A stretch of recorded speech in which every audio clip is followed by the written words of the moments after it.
CDS के तौर पर जनरल रावत सेना, वायुसेना और नौसेना को एक साथ मिलाकर थिएटर कमांड में तब्दील करने का ब्लूप्रिंट तैयार करने में जुटे थे। थिएटर कमांड यानी तीनों सेनाओं का ऐसा विशालकाय दस्ता जो जरूरत पड़ने पर जमीन, समंदर और आसमान तीनों तरफ से एक साथ दुश्मन पर झपट्टा मार दे। इसके अलावा सीडीएस की हैसियत से वो जनरल बिपिन रावत रक्षा मंत्रालय में सैन्य सचिव भी थे। यह पद पहली बार बनाया गया। तीनों सेनाओं के लिए कौन से हथियार, कौन से उपकरण की जरूरत है और बेहतरीन हथियार और उपकरण कहां से मिलेंगे, सरकार को यह सलाह देने की जिम्मेदारी भी सीडीएस बिपिन रावत ही निभा रहे थे। रक्षा मंत्री राजनाथ सिंह के बाद जनरल बिपिन रावत को पालम एयरपोर्ट पर श्रद्धांजलि देते एनएसए अजीत डोभाल। तस्वीरें आप देख रहे हैं स्क्रीन पर बाईं तरफ। इससे पहले प्रधानमंत्री ने श्रद्धांजलि दी, रक्षा मंत्री राजनाथ सिंह ने श्रद्धांजलि दी। अजीत डोभाल अब वहां पहुंचे हैं। सीडीएस बिपिन रावत ने हथियार कैसे चुने जाएंगे, इसके लिए अपनी टीम भी बहुत चुनकर बनाई थी, जिसमें ब्रिगेडियर एलएस लीडर उनके डिफेंस एडवाइजर थे। जनरल रावत और ब्रिगेडियर लीडर इससे पहले कांगो में संयुक्त राष्ट्र के शांति मिशन में एक साथ काम कर चुके थे।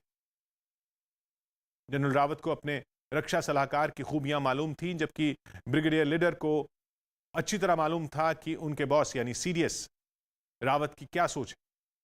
जनरल रावत के साथ उनके staff officer lieutenant colonel Harjinder Singh भी इस हादसे में शहीद हो गए, जो सीडीएस रावत की अपनी रेजिमेंट गोरखा रेजिमेंट के ही अधिकारी थे। एक साथ देश के पहले सीडीएस और उनकी कोर टीम के अधिकारियों का शहीद होना देश के लिए बहुत बड़ा नुकसान है।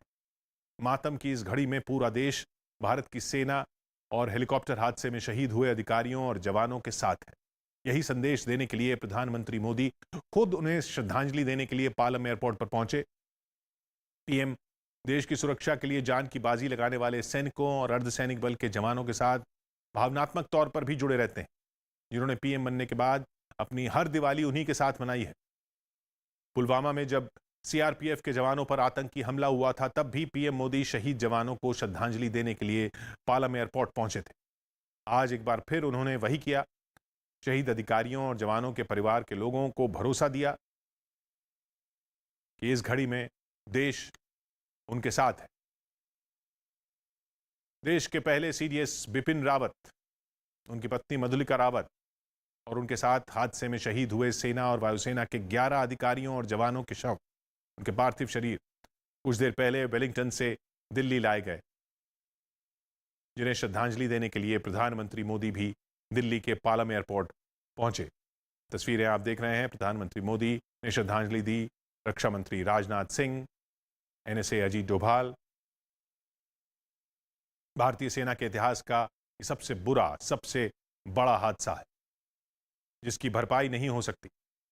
जनरल रावत सेना के सबसे अनुभवी अधिकारी नहीं थे, बल्कि वो लीक से हटकर काम करने वाले अफसर कहे जाते थे, जिसकी वजह से प्रधानमंत्री मोदी ने उन्हें देश के पहले सीडीएस के तौर पर चुना था। ये मोदी को तीनों सेनाओं को मौजूदा चुनौतियों से निपटने के लिए तैयार करने के लिए जिस तेवर के अधिकारी की जरूरत थी, वो तेवर जनरल रावत में था।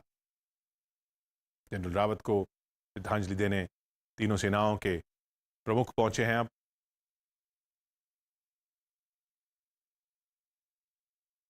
नौसेना प्रमुख, वायुसेना प्रमुख,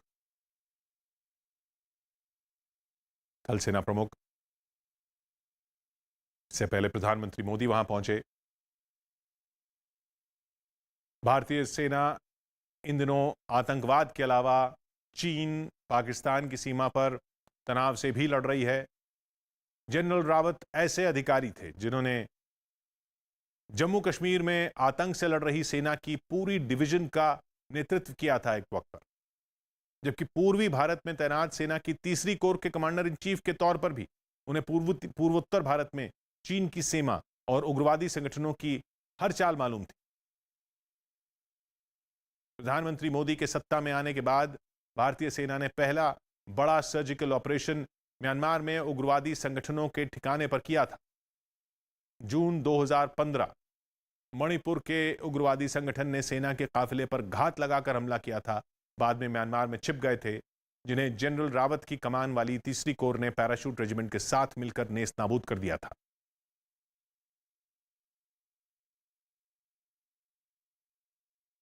तो कुछ देर पहले जब हमने देखा ये तस्वीरें जो आप देख रहे हैं, प्रधानमंत्री मोदी ने उन्हें श्रद्धांजलि दी। अरुण सिंह वहां मौजूद हैं।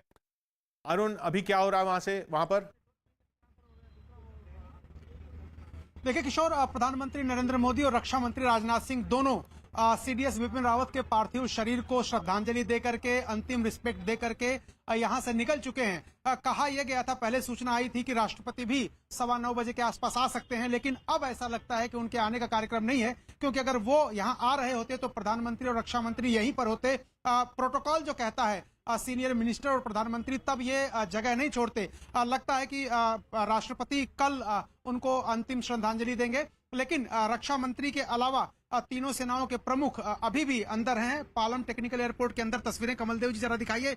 अभी थोड़ी देर पहले ही प्रधानमंत्री यहां से निकल के गए, उसके बाद रक्षा मंत्री गए हैं, और जो वरिष्ठ अधिकारी सेना के हैं, तीनों सेना के प्रमुख हैं, वो भी धीरे धीरे अब यहां से पालम टेक्निकल एयरपोर्ट से निकल रहे हैं।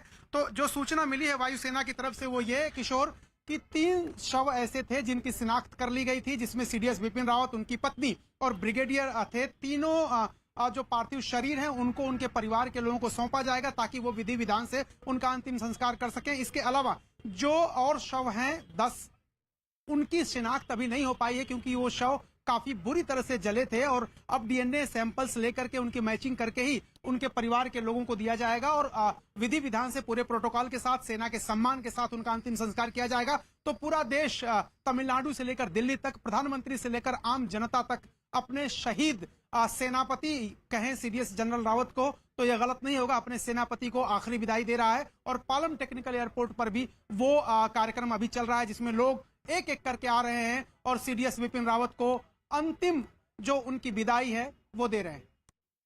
जी, तस्वीरें सीधा पालम एयरपोर्ट से, जहां अरुण सिंह मौजूद हैं।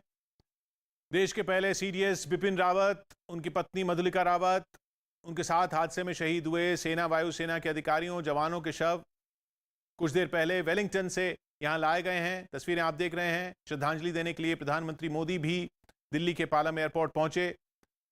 भारतीय सेना के इतिहास का, जैसा हम बार बार कह रहे हैं, ये सबसे बुरा, सबसे बड़ा हादसा है, इसकी भरपाई नहीं हो सकती। जनरल रावत सेना के सबसे अनुभवी अधिकारी ही नहीं थे, बल्कि वो अलग तरह से काम करने वाले अफसर थे, और इसी वजह से प्रधानमंत्री ने उन्हें देश के पहले सीडीएस के तौर पर चुना था। लीक से हटकर सोचते थे बिपिन रावत, ये कहा जाता है उनके बारे में। पीएम मोदी को तीनों सेनाओं को मौजूदा चुनौतियों से निपटने के लिए तैयार करने के लिए जिस तरह के अधिकारी की जरूरत थी, उस तेवर के अधिकारी थे जनरल रावत। इन दिनों भारतीय सेना आतंकवाद से जूझ रही है, चीन पाकिस्तान की सीमा पर तनाव से जूझ रही है, उससे लड़ रही है। तो जनरल रावत ऐसे अधिकारी थे जिन्होंने जम्मू कश्मीर में सेना की पूरी डिवीजन का नेतृत्व किया था, पूर्वी भारत में तीसरी कोर के कमांडर इन चीफ के तौर पर, पूर्वोत्तर भारत में चीन की सीमा, उग्रवादी संगठनों, उनसे निपटे थे।